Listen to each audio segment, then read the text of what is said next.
The Eagles had their parade on Friday, and I have some fun updates for you. Hey, babe. Did you have fun at the parade on Friday? I did.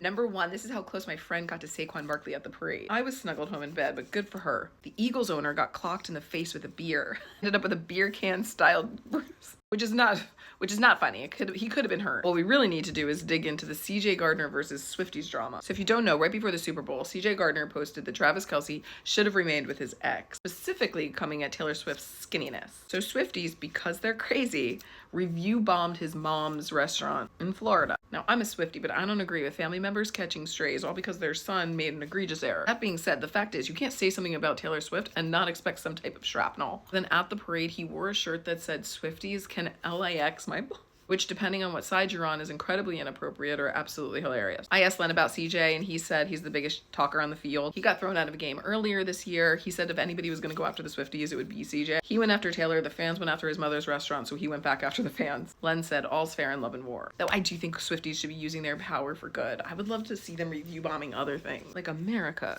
Just kidding. Anyway, everybody who went to the parade had a great time. Oh my God, at one point, Saquon Barkley actually saw the Eagles ball boy, like just in the parade crowd, and he actually picked him up over the fence and brought him to join the parade with him. And last, if anybody's wondering, Len has not only watched the Super Bowl when it happened, but he's also watched reruns of the Super Bowl with everyone mic'd up.